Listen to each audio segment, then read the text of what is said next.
What's up, everybody? Welcome back to another episode of the Clouded Thoughts podcast. As you guys already know, I'm Deem. I'm Ry. Foremost, don't mind the new mic. This is different. I like holding the mic now. It is what it is. I'm Deem, by the way. Pause. Bro, really? Really, bro? Really? But continue. Oh, my gosh. I digress. Anyways, bro, we have another special guest here on the podcast. But before we get to introducing him, I'm going to ask my guy right here, bro. How you been? How's life? How you doing? So yesterday I got a flat tire. Yeah, I know that. So that's a start. Yeah. I missed my haircut. Yeah, you did. That's another one. Okay. I was supposed to go get a face mask done. Okay. That got messed up. Had to reschedule. So yeah, I'm doing good. Well, I like that. The brighter side of things. I'm doing good. I like to hear that, bro. I mean, the car got fixed. It did. The haircut's going to come in the next 2 weeks. It will. And the face mask will be rescheduled. I like that perspective, bro. Okay. I like that. What about yourself, though? I was waiting for the question, bro. I'm just making sure everything's right. Golly, Let me get situated. bro. Let me get situated. How you doing? I'm good. Okay. I picked you up in my car that, from the flat tire. Yeah, my man's pulled up on me. I got my haircut. Yeah, okay. And I went over with the guys after at night to get some foods. And show off the haircut. Exact. I don't know what show about that. Show off the Yeah, haircut, yeah, but nice. Because man's act different when they get a cut. Anyways, so, ladies and gentlemen, this guest right here, bro, this is a very special guest to me because I used to coach this guy, all right? I remember him when he was young. He's going to be mad at me for saying this. He used to wear a headband. She was crazy. On the Allen Iverson wave. Allen Iverson waves, bro. But, man, he's growing into, one hell of a young man. And I think his story can help a lot of the younger folks. I know there's younger folks that look up to him, too. But he's got a lot to talk about, and I'm happy to have him on the podcast. Ladies and gentlemen, we have Tristan Darko here on the pod, man. How you doing, bro? I'm good. First of all, thank you, too, for having me, Ryan Deem. Excited to be here, Got a lot to speak about with you guys, so I'm excited for sure. Oh, yeah, it's going to be a good one, bro. It's going to be a good one. But before we get into anything deep, anything serious, my boy Ry here, as always, has a question for you. Absolutely. I'm going to kick it over to you, man. Enjoy. So, question I ask is, what made you want to come on the podcast? Kind of like, what story did you have to share with the world, in a sense? And, what do you want to get across to everybody? First off, obviously accepted it because, as Deem said before, former coach. I've always wanted to be on a podcast, kind of speak my mind. I feel like I'm more than a shallow guy. A lot of people, you don't know what you get. For me, it's like what you see is what you get. I'm a very outspoken guy, love to speak. So a pod is kind of my environment. So I'm excited. First time on one, but it's a perfect environment for me. I'm glad you chose us for the first one.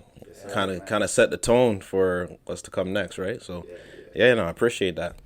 Yeah, man. Outspoken guy for real. I remember we used to call some plays. Used to, us to rebuttal. Like, why are we running this? Okay. Type shit. Very vocal. But I appreciate that, though, because he has a mind of his own. Mm-hmm. I used to like that because it'd be like, we can go back and forth. Please. Sure. We can go back and forth. Many times. But, yeah, man. So, what I want to know is, right, of course, the story of Tristan Darko had to start somewhere. So just tell us a little bit about your upbringing, right? You can then get into you playing basketball and also like what you do currently right now in terms of AAU and your program, all the above. So upbringing first though, how was that? Coming up, it wasn't always easy. Just mom in my life, supported by grandparents as well. Just being the oldest in my house kind of took over the role as I wouldn't even say a father, just someone you could look up to for my little brother Tyson. Mm-hmm. So I had to grow up early because as much as I was growing up myself, I still wanted to be a role model for my younger brother. Mm-hmm. So I think that did play a role in maturing early for me, for sure. Mm-hmm. And yeah, honestly, I started getting to basketball. I seen him getting into it, my younger brother as well, and just trying to be that role model kind of helped me build my own passion for it. Like he likes this too. Like, let me show him how far this can take him. Mm-hmm. So yeah, I got into ball about 4th grade. Mm-hmm. Got cut from the first tryout I went to at Scarborough Blues. Oh, okay. Yeah, so I could have stopped there. I circled back grade 5, made the team. Yeah. Kept building from there, right? Joined Troll Balance in grade 8 where I met Coach Kadeem at those times. And yeah, it's picked up from there. Obviously, I just never let go of the game. Mm-hmm.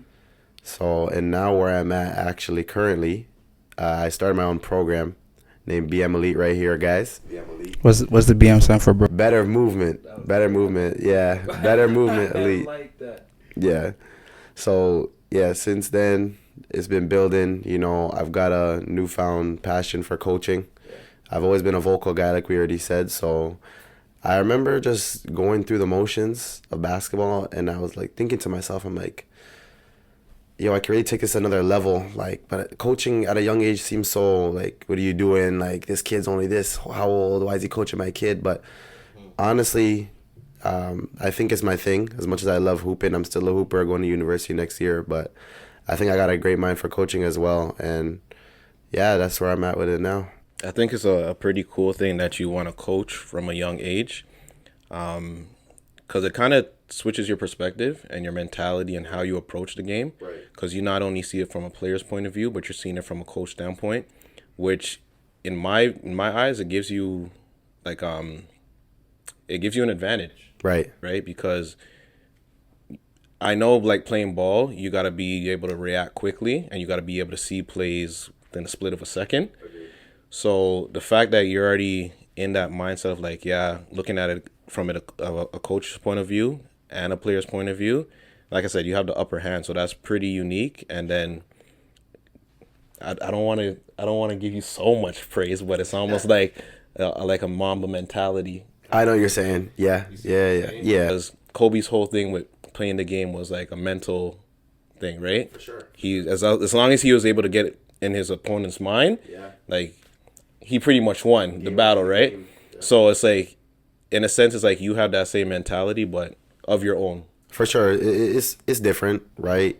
Like you're saying, I see it so differently now, right? Like, when I come back to playing, it's like, I remember I had a practice this year, and like nobody got this drill on my team except for me, and my coach like, yeah, it's because he's a mother effing coach as well. Like, he sees this, and it's just like, it's true, right? Like, I'm spending so much time coaching these kids, telling them what to do, and then I come back and it's like, I've done all this teaching, it's like, it's so easy, I'm not really learning, right? Obviously I have so much more to learn, 100%, but just in a practice element, you know, it's easy to be coached, especially when you're already a coach, right?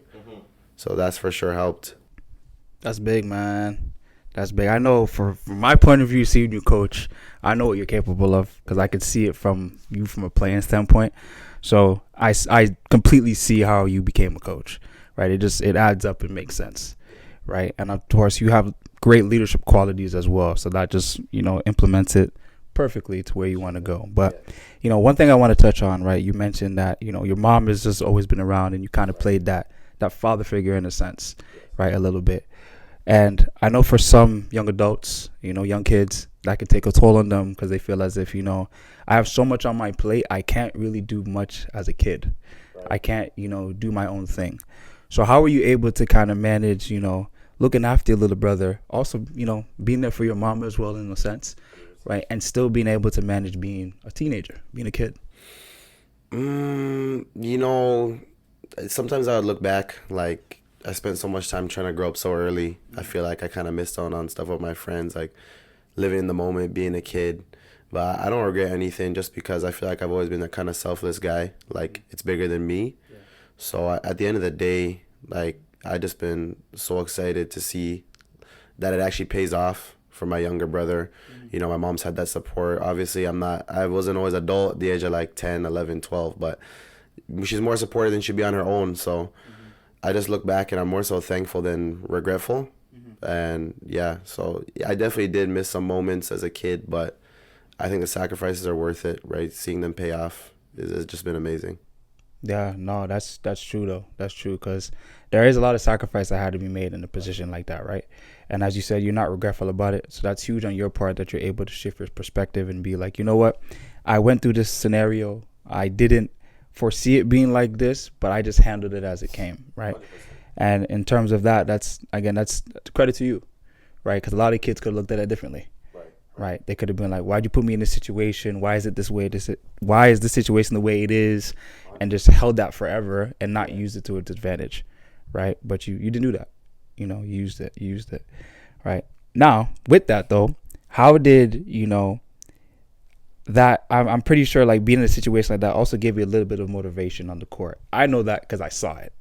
right? You always played the game with a lot of passion, right? So just speak with me about, your ball career and why and how you play with so much passion when you do, because, I think the reason why me and you kind of related a lot was because defensively, we played the same kind of with that passion. Like we're going to get a stop. We're going to grab rebounds. We're going to dive on the floor. We're going to do what we need to do 100%. To win the game. But that usually comes from, being a family person with your family and wanting to care and do everything for everybody.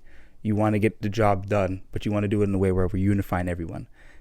Defense with basketball brings that kind of passion, right? And I saw that in you. So just speak on like where that all came from and why you play with that much passion, bro. Honestly, yeah, it's been my upbringing for sure. Like I remember when I was younger, I had this saying to myself, this mantra, like GMOTH. It was like, get mom out the hood. Yeah. And, like, okay, fool. From young, that was just my saying. Like I remember the passion really kicked in before I seen it with my peers, because like I would find myself in games and I'm like, yo, you guys don't want to win? Like what the hell? Like I feel like I'm almost begging my teammates to show the same energy. So I had to deal with that from the start. Like I almost felt like I stood up for the wrong reason, like maybe too passionate, like, I would cry over losses, stuff like that. Like it was always more than just a game to me. This is a potential pathway out of life, but also something, it's a passion, right? Like if I'm going to love my job, I mean, I'm set for life, right? I know a lot of people are, upset about what they got to do 9 to 5. So if my thing is if I could do it through basketball, man, I'm set, right? So I think that was always that, obviously I had sayings to myself. That passion just came from my childhood, from young. I wanted to help my mom, and basketball was supposed to be a key to that door. And it just stuck with me ever since. That's huge, bro. That's huge. I'm happy to know that, man. Because, like I said, man, that passion, there's only so many people you see and watch play, right, that you can tell have that passion. Yeah. Right? And it has to come from somewhere. It just doesn't, come out of nowhere. Right? But it's good to know that, that's where it came from. And you had, what was the slogan? What was you just? Get my mom out the hood. Get my mom out the hood. So now I know that was low key in your mind when you were, playing. So you could see that. That's big time. Sure. That's big time. But I think, again, you can always relate a lot of things to basketball. Yes. Right? And it runs through your life. You've played it since you were young, right? And now you have the opportunity to also, pay it forward with your brother. Yes. Right? And, again, being that kind of father figure, I know you really, really, really look after your bro, right? You make sure he's good. You make sure he's set, right? Just speak to us on that relationship, that older brother, kind of perspective on that relationship that you have with your little bro, Tyson. Yeah, like the first thing that comes to mind when I think of Tyson is like he really showed me, like, let's just start off from young. I never believed when I was younger that I could actually care about somebody more than I care for myself. Yeah. I feel like having him just taught me that right away. Like I always had this kind of, like we spoke about me having passion, something about that kid, like it was more than my own. Like I couldn't even describe. Like I've always wanted him to do better than me. Like if I seen him on the same path where, I messed up here, like I correct it quick. And I feel like for him, like, we'd have some arguments like, yo, you're not my dad, this and that. And I'm like, no, but I've been through this, Tyson, and I can show you where I messed up. You can fix up this, right? So our relationship's always been very tight, almost like, I've seen this game and not like it's years back. I know we have those coaches, shout out to them. But back in my day, this and that, like, like I'm only 5 years ahead of you, right? So I can't lie, use that line. I'm not gonna lie to you. Yeah. Use that line. At the same time, I feel like it's almost different when you're right there, right? The 5 year gap. So we've always been really tight. I care for that kid like he's my actual son. The bond's been crazy. And like that kid really showed me like I could care about someone more than myself. So I would say the selfless really started with him. Yeah, cause that's a big role. Cause you're older bro too, bro. Yeah. Speak on that too from your perspective in terms of caring for your younger brothers and being there in situations where they don't want to go to their dad or they might not have a dad to go to, right. So they go to their older brother, to talk about I'm going through this and this. Yo, big bro, Ra, how can I handle that situation? One thing I always tell my younger brothers, especially Malik, is like I paved the way for you to be great. In a sense of I dealt with all the BS, so you can do things scotch-free. I walk so you can run? Pretty much. All right? So I went through the long journey so it could just be a sprint for you. Yeah. And like yourself, you know, because I'm the older brother, I could tell you like, yo, I've been through this already. I'm going to tell you this is how it's going to play out. Yes. It might not play out word for word, but they will have its similarities. Right. And you'll probably come to me with the same rebuttals of, you were right. You know? Yeah. So I'm trying to avoid you coming back to me saying you were right and just make those changes. So if I can correct you right away from when I see like you're going down a path, like I'll do it. But in the same breath, I do look at, you know, my younger brothers like, you know, they're their own person. Mm-hmm. They're going to have to make their own mistakes. Right. I'd rather them just learn from me. But at the end of the day, if I tell them one thing and they want to go do another, I'm still going to be here for you, but just know. And Malik will even tell you, I always tell him, like, there's rewards and consequences, right? So you do the right thing, you get rewarded. You do the wrong thing, there's consequences for it. So take it as you will. And just keep that in mind whenever you want to do something or whenever you are doing something. So, yeah, that's Big Brother Ry advice. Well, two big brothers. I'm the little bro, so I don't have that perspective. I was like big bro to you too, bro. Bro, a little bit, slightly. I'm not little broing you. Just, Yeah, it sounds like a little bro to me a little bit, bro. nah, I'm not doing that. I'll give you that. I'll give you credit. You were a big bro to me in some senses. All right, I'll give On a respecting. respecting. Yeah. No disrespecting. Don't ever little bro me in your life though. But anyways, man.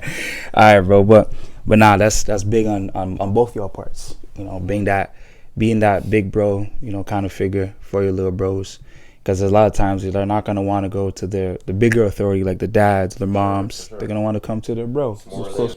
So since you weren't a big bro and you were the younger bro because you have an older sister, Yeah. can you touch on a time where it's like your sister was trying to give you advice and you just weren't very receptive to it? Had there been multiple times where it's just like, or times at all for that matter, where she gave you advice and you're just like, yeah, whatever, I don't care? Yeah. So I think for me, because my sister was amazing with education. So there'd be times she'd be trying to like help me and teach me, you know, how to do certain lessons. And I just wouldn't listen. Come to find out, she was right this whole time. Right. But it's that younger sibling hard-headedness. We want to try to do it we want to try to do it ourselves. You know, we saw you try to do it, you didn't really get it right, so I'm going to do it my way. Yeah. And then we realize it's trial and error. Yeah. Like, we have to listen to our older siblings at some point because they actually, like you said, they paved the way, they did it, they know what to do and what not to do. So they can give us the tools so we don't make those mistakes. Yeah, for sure. Right? But with that, sometimes we want to make those mistakes. It's a part of development, right? Exactly. I think what it is too is there has to be a level of respect when it comes to the communication. In a sense, it's like, because even though you're younger, it's like I can still learn from you. And I think that's the problem with, you know, the age gap. Some adults look at it as like, as you said, like when we first started talking, it's like, oh, who's this young kid coaching my kid? Like, right. Well, what can he teach my kid? But do you know the hours of work he put in? Do you know the way he studies the game? Yeah. Do you know you're not a coach, so you can't say that. Right. You don't know him for what he does outside of being on the court when he's on the other side, right? And I think parents got to stop being ignorant, for one, or older people at that. And then the younger generation also has to be a little bit more receptive and like appreciative of the knowledge that they're being given. Because a lot of people don't have that opportunity to have somebody sit them down and be like, yo, I see which way you're going and you're going to end up in a place where you don't want to be. Yes. So take it from me. I've been here before. I've done it all. I've seen it all. I promise you, it doesn't end good. Yeah. Right? You sound like me in one of their practices, bro. Yeah. Oh, boy. Don't remind me about those. You know what's crazy? Yeah. Where we at? Hold on. I was going to ask you a question. Yeah. And it had to do with Deem, and I'll segue into it right now since we're already on this topic. But what's the best piece of advice this guy has ever given you? It's a loaded question.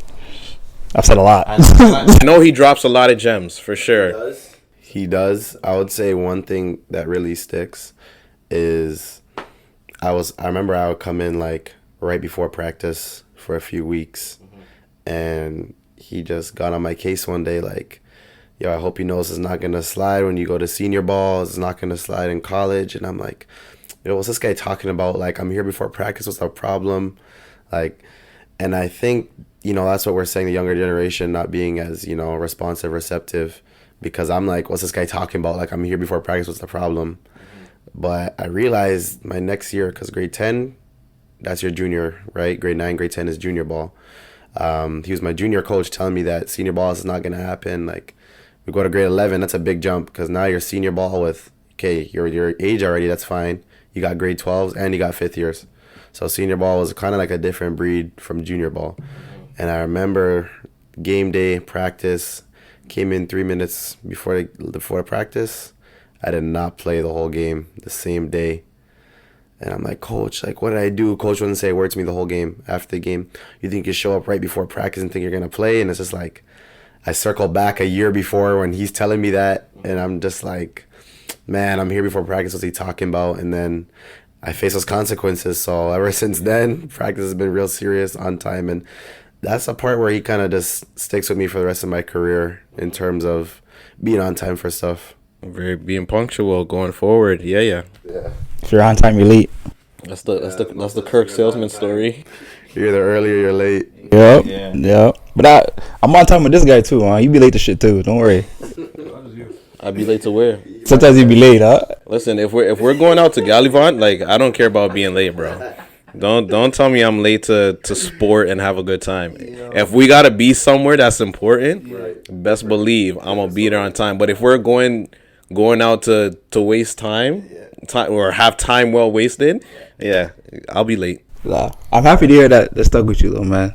Because you know, I gave you all a lot of advice, and I know grade 9 and 10, those are years of you guys are gonna be hard headed, bro. Yes. You're not gonna really listen until it happens to you. Yeah. But I know it sucks you didn't play that game, but I'm happy that you learned the lesson that came from it. Yes. Right? And you go back a year later, like, damn, like Coach Deem said this, he was right. Like, it's gonna happen, you know, and you switched up, you understood that. That's big. That's big. That's crazy, bro. That's a good question. I like that. Yeah. You know, I'm here. He's a gem dropper, man. I'm saying. It's the glasses. But this guy. But let's stick to the basketball, man. Let's more talk about like your basketball career itself, right? Yes. And I know it wasn't all good. No. Right? Ups and downs. For sure. So there's been some hills, man. I've been with you through some of those hills. Yeah, for sure. So just speak on how, speak on some of the hills that you had to overcome and how you overcame them. Because there's a lot of kids that are your age that are hooping, that are trying to figure it out. A lot of kids younger that play for your program that are trying to figure it out. For sure. And they're going to want to understand, like, all right, when I have these obstacles, what do I do? How do I figure this out? Right? So speak on some of those hills you had to get over, bro. Yeah, I would say overall, before I even start on those, for the kids listening, those younger, those older, first thing that changed my career was when I realized comparison is a thief of joy. So I was often comparing my situations to others, and that really messed up my mental. So once I got that in my head, like, yo, it's not even like me versus you, it's how far can I take this for myself? Mm-hmm. That really helped me. But just going into some of these hills I faced, grade 10, I was ready to have a big year. My first official year as you as my coach. Remember, I was excited. First week of practice, dislocate my shoulder. Yeah, right out for a few months. And I just remember, like, I was better than guys on our team. And I remember I've been out for so long, like, we'd have these heated lunch debates. Everyone knows those heated lunch debates. Like, yo, this guy's better than you now. This guy's better than you now. And, like, yo, it would actually physically hurt me that I couldn't go improve that, So even, like, it was a down point knowing, like, my own teammates are kind of like, yo, you're falling off. And I'm like, I'm not even playing. I can't even improve this. Now you're falling off. So that was tough, grade 10. I was skeptical about even still going through it. But I think it's just, I knew I couldn't stop there. That was kind of when I realized I can't be comparing myself to other people. that grade 10 summer. And I think that's when I sparked with basketball, even just mentally. Like, it was no longer like, yo, I need to be the best on the team. I need to do this. I need to do that. Like, I need to show I'm better than you. It wasn't even that for me anymore. I was like, yo, every time I'm on this court, I got to be the best version of myself, or I got to work to that goal. So that helped me for sure. Yeah, I've had a lot of injuries. Dislocated shoulder, grade 10. I had a pretty bad sprained ACL, grade 11. That was only about a month. Dislocated my other shoulder, grade 12. Yeah, it's crazy. I got right in grade 10, left in grade 12. Yeah. Yeah, came back from that. Really started my coaching in grade 12. And to be honest, what I realized, when I put so much into the coaching, there was not that much for myself in the basketball. And honestly, I did kind of hit a mental all-time low. I had a 17U summer. Wasn't really playing as much as I was used to, Think I just gave too much into the coaching, but then I lost it for myself. Like, I've shot this shot a million times, and this time it's not even confident anymore. It's like I'm doing it for the first time, right? And I remember taking a little coaching break my 5th year, and that just happened. And honestly, it was my best year. I went from the summer averaging 3-1-1 to 15 5-5. I felt like I just had a different sense of confidence. Like, yo, I'm not listening to nobody that's going to judge me if I wouldn't take advice from these people. And I think that helped me a lot as well. Took it to a new level of confidence. Like, it was almost like a newfound energy. Like, yo, nobody could tell me nothing. Like, this is my last high school year. I'm giving it all I got. And it's carried into now. I feel like I found that balance of coaching and playing myself, hopping into the drills with my kids, still showing them I can hoop. Yeah, that's been it for sure. It's a good feeling hopping on the drills, showing your kids you can hoop, huh? Yeah. It's something I remember used to kill us in practice and all that. I'm gonna brag about it now, fam. I used to fry that. Yeah, he gave us work. No. There was this. I don't know if he's still like how he was, but There was a summer, right, when I first came to the gym, and a lot of them didn't know who I was, and they used to talk. Which gym was this? This was the Scarborough playground. He didn't say much. Nah, I kind of knew about him already. But like, there's a kid named Progress. He said a lot. After that, he ain't talk much no more. He would do it for fun, but it wasn't serious. Yeah. Right? But I had to get that off. Silenced him. Fam? Sounds a gym. Yeah, that was different. But nah, bro, that's you you dropped a lot of gems, bro, because I'm gonna speak from the injury standpoint, because I can relate to that. Tore my meniscus, tore my shoulder in college, and I know when those injuries happen, it takes a toll on you mentally, bro. Sure. Especially if you're in high school and you're trying to get to the goal of getting a scholarship, whether D1, JUCO, U Sports, whatever it might be.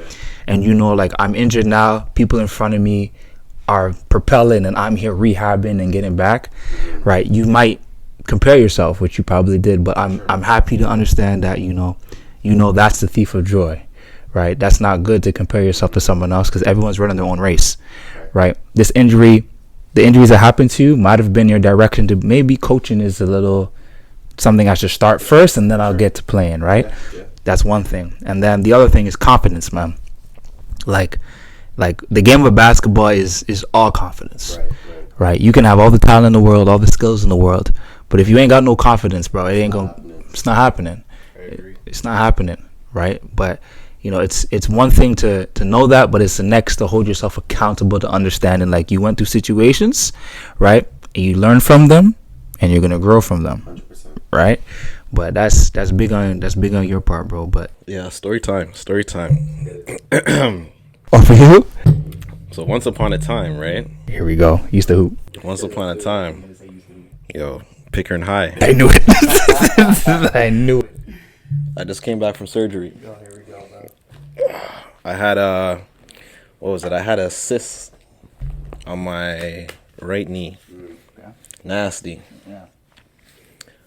I had to wait for the specialist, which took about a year. So grade 10 is when I got the surgery. And I'm young. I'm about 16? Mm-hmm. So my body's recovering fast. So I was out probably for I'm going to say a month and a half. Recovered fairly quick. But walking was like a pain for me, right? So eventually, I started building up the strength. get back into practice, and I think everything's Gucci. Then we had this one home game. I think this might have been one of my last games. Running down the court, like a fast break, go to do it in and out. It's the worst move to do with a bad knee. Fam, I go to do an in and out, and I just fall face forward. And in that second, I was just like, damn, is this it? I said, yo. Automatic realization. Is this it? Yeah. But nah, like, I got back up and I just shook it off because I'm like, okay. I'm just like, yo, honestly, it's been a minute since I ran the way I'm running right now. So it's just like, yo. But I best believe after the game, I did that move again just to make sure I was okay. But yo, when I mean to tell you, man, was that ever embarrassing? Like, fast break to do it in and out and fall face forward. Was there a crowd? There was, I'm going to say maybe like 20, 30 people in the gym. Wasn't one of those packed. No, it wasn't a packed game. It wasn't a packed Nah. game. But I also did score the most points that game. Okay, you got it. But yo, with a bad knee, the 3 moves you don't do, just in and out. I didn't know until a snatchback, or a pro hop. Right. You gonna mess up your whole ACL, MCL, everything. My knee's good now, though. Yeah, you straight. You still hoop? I digress. Let's pivot. I lied. But now that's big. That's big, TD. That you understand. The hills that you had to overcome. I'm proud of you for that, bro. Appreciate that. Good job, man. You're growing, man. You're growing up, bro. You make a man cry. Make a grown man cry, bro. This guy. No, but it's honestly, I think it's dope though, really and truly, because as much as you're a player of the game, it's like you're already setting yourself up for a future. Like a future with the game, but just not in a player's position. Sure. You see what I'm saying? Yeah. So I kind of like that because most players, like, you look at the NBA, some people want to become like commentators or something, right? Yeah. Something that revolves around the game. But the fact that you're already kind of killing 2 birds with 1 stone, and who knows, maybe coaching might not be the end all be all, you can actually get into commentating and talking about the game from different standpoints, to be honest. So you're very versatile in a sense. So that's dope, man. I like the way you just pivoted though, because it's gonna go into my next question. Because having the versatility and doing what you do, I really want to know, how did you get started with BM Elite? You know what? I actually love to explain this, guys, because everyone asks me this, and I'd like to get off my chest now when I could. People could just look it up now. Right? This is why I want to come on a pod, because I have stories like these, and I got to go one by one with everyone, and it's like a 2-minute story for everybody. Like, my man's about to say, just run this clip. So I'm glad I could, I'm going to just send a link now. I can send a link. So, believe it or not, it actually started as like something for fun. Like, I remember, so AAU has some kind of off season before prep. AAU ends about July. School starts in September. August is free. And there was a tournament in the summer at Durham Playground. Yeah, and I'm like, yo, like, let's run it. But like, we're like, yo, everyone we have a group chat, right? Like, some of my guys, me, Fosa, AJ, Oren, Progress, Tunde, I could go on and on. Big group chat, all the hoopers, the guys. And they're like, okay, what team? Like, our season's done. What do you want to do? Like, there's no Canada Elite. I'm like, yo, what if we start our own team? And everyone's like, all right, like, shut up. Like, what are you talking about? Like, how can you start your own team, right? And I remember Dante. Shout out to Dante because he co-signed it. He's like, no, we should do this. Like, and I'm like, guys, this is crazy. We can't make our own team. Wait for the name. Right? And we're like, all right, let's do this. So we actually like, okay, we're going to split the cost between us. We'll figure out the coach later. Let's just bring a team. All right? And we're like, yo, but what do we name this team? Like, and, it was a good summer. Our group chat name was Bodman Summer. So, we're like, yo, why don't we pop up Bodman Elite, right? So, and I'm going to say that did probably make it spark, just the name. Because people are like, yo, there's no way this is real. Like, but we popped out, and funny enough, one of our homeboys is a graphic designer, right? He edits all those kind of stuff. So we had an editor, we had the talent, we were ready to roll out, right?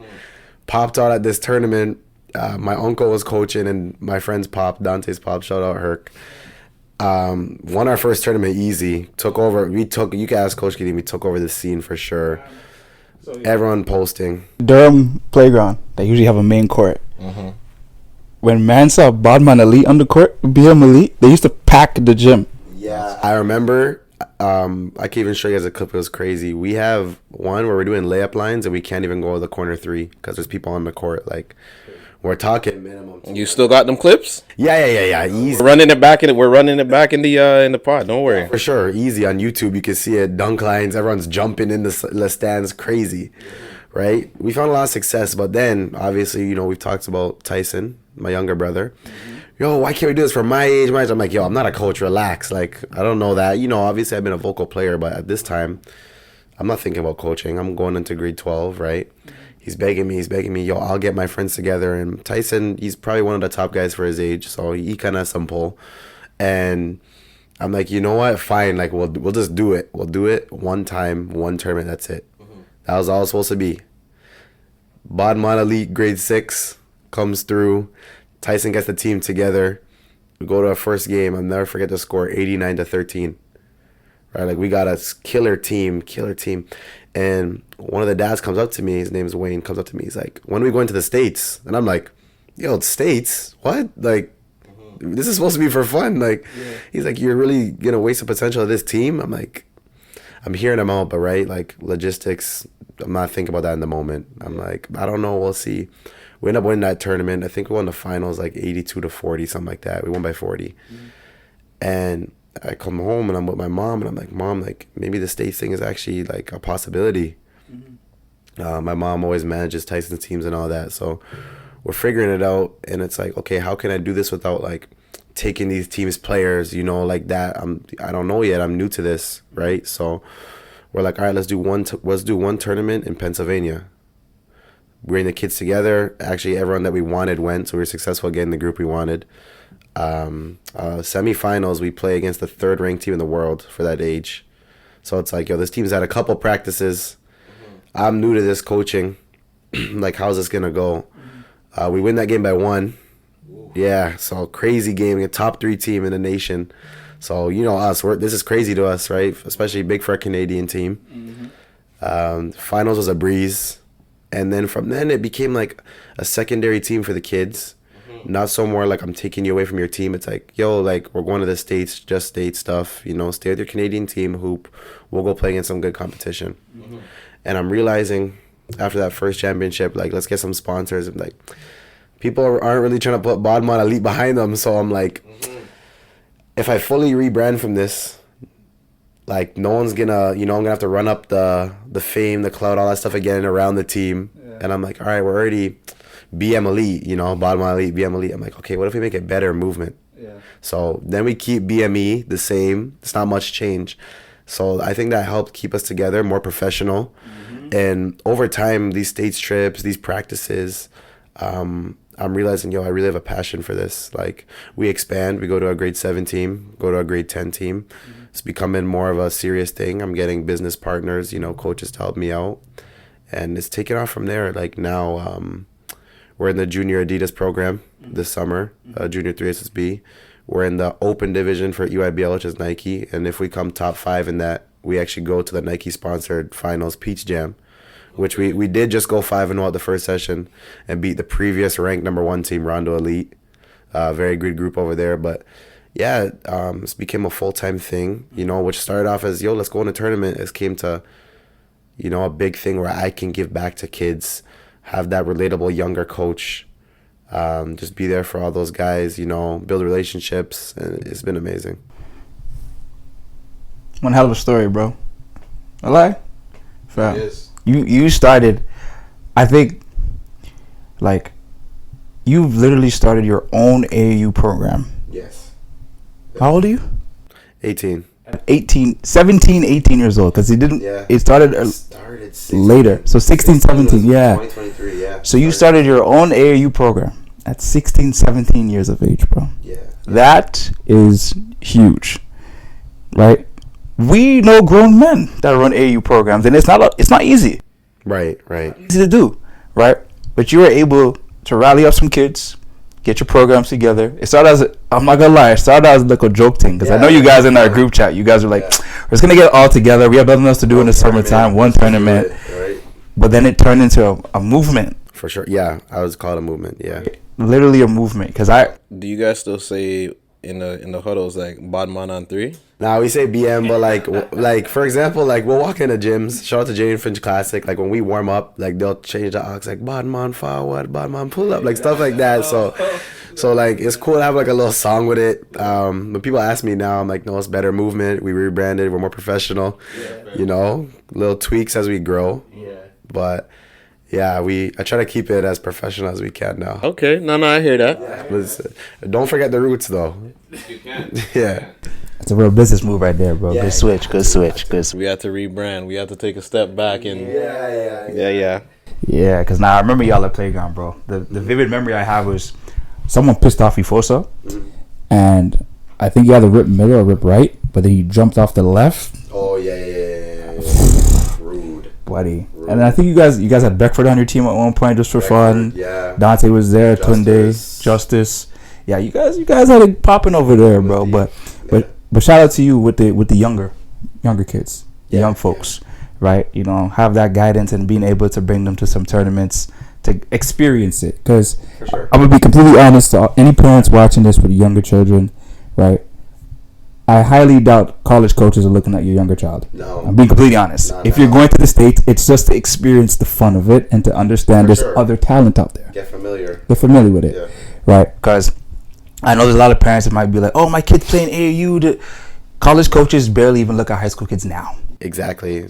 So think about elementary, right? So elementary is more just to get the experience and the little exposure of, oh, this is what it's like playing against someone in the States, or this is what it's like to travel with your team. It's for an experience. Yeah. Right? And I'm happy that you're able to give those kids that experience. Oh, for sure. Right? And you're able to guide them because not only did you play, you're still playing. Right. And you're able to give them that, you know, like, this is how you guys can maneuver. Right? And it's not only that you're playing at a high level. Right? You're playing at a high level with some of the top high school kids in the nation. Yes. Right? So, you know, I commend you for that. I commend you for pushing that. I mess with the merch, by the way, also. I got you. The BM Elite merch, I mess with that. But, yeah, man, I had to ask where it came from because I remember myself and Coach Evan were in Durham Playground and we're like, who's BM Elite? Who's that? Yeah. And then you guys all pulled up. I was like, what the No, it was crazy. It was crazy, and I just gotta thank the community. You know, there's been so much support with it. Obviously, you're gonna get your haters. That's a part of success, right? And I think of that like more. It's a compliment. I remember it used to get to me when I was starting, but now I hear that stuff, I kind of laugh. Like, I appreciate you. I know if you think something's wrong, I know I'm doing something right. For you to have to hate on it, so yeah, it's been amazing. The community has been a big help, just in a confidence boost.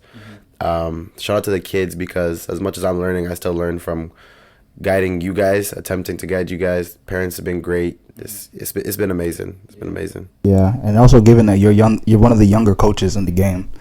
Right. I know for myself I'm technically a younger coach in the game. Yeah. So I know older coach. You're kind of old now. Come on, bro. Don't do that to him, man. You're kind of old now. Don't do that to him. Let me get in the way. My fault. My fault. Bro, really? Is that really what we're gonna do? My bad. Come on, bro. Damn. You know what? Now I have to pivot. Am I Unk? To them, yes, you are. 100%. Sure. For me, looking at you, you know, coach, you have reached Unk status. But with that being said, okay, fam. No, come on, listen. How'd it come to this, bro? Listen, when we look at it from the bigger picture, if you look at what? The bigger picture, you are a young coach. However, for us, it's like no bigger picture, me, bro.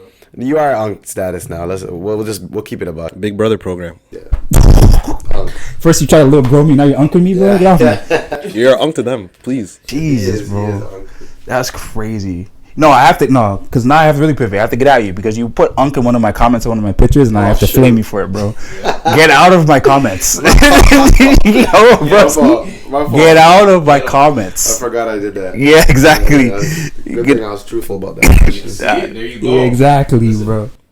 When you tell the truth, you gotta hide from nothing. Gotta hide from nothing. I'm gonna have to double down on that one next post. See, now you got him saying it, bro. Yeah. Let's gonna clip this. let's push that for Deem, guys. Unc. Unc Deem. It has a ring to it. Come on, Unc. And you be telling stories, bro. you be yo. So I had him like yo. Go look me up. I had him like this. I had him on the. Back in my day. You see that? I can't even deny that, bro. Because at practice, I used to pull up YouTube videos. Yeah. So you saw me drive down the lane in this. Yeah, that was me, bro. I fucking hate you guys. Anyways, though, but nah, shout out to being elite, though, man. Oh man, shout out to y'all, bro. Shout out to y'all. That's big, man. That's big. So, question I want to ask. You know, we're nearing the end of the podcast.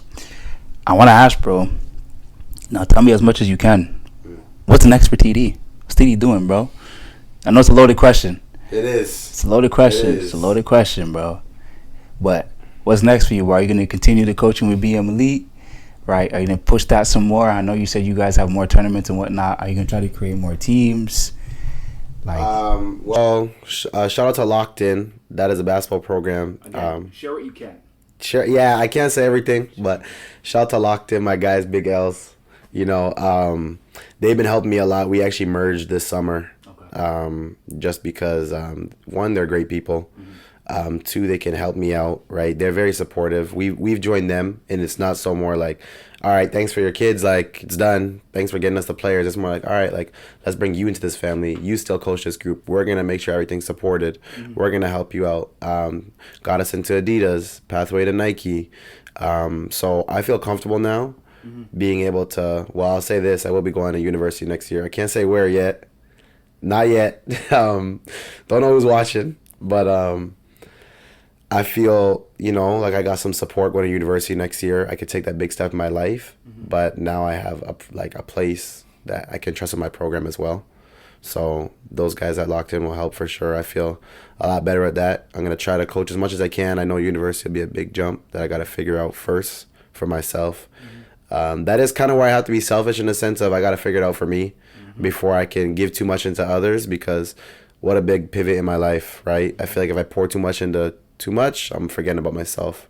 University, classes. Obviously, I'm going to be hooping still, so that too. Don't forget about yourself, man. Yeah. So, yeah, I'm happy that we found that partnership where I can feel at peace with my program. Everything's going to be okay. I can worry about university for a bit and what that holds. Commitment coming soon, guys. June at the latest. Okay, we're looking out for that commitment, man. Coming June. Big news coming June, bro. Yeah.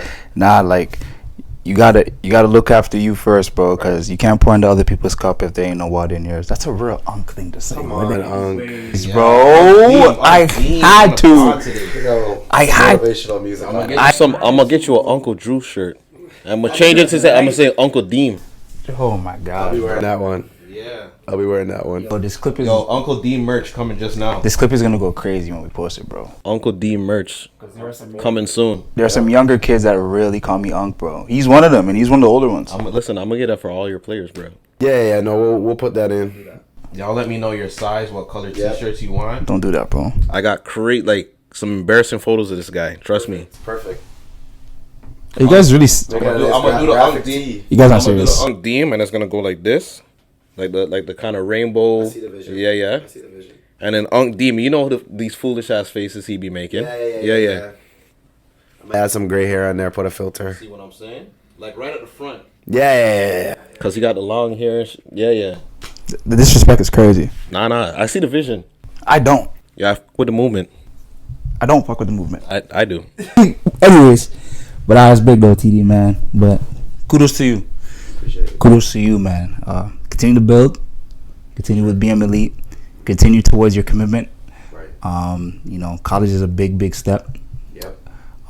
But I think you have the tools to be okay, because a part of college is getting over hills, because there's going to be a lot. For sure. You know, there's going to be a lot. I'm sure you can speak to a lot of, you've talked to a lot of those former teammates and friends, you know, in D1 and JUCO, whatever it might be, U Sports, and they'll tell you, like, it ain't high school, right? You're going to go through your shit, but I think you have the personality and the character to get over that, so you'll be fine, right?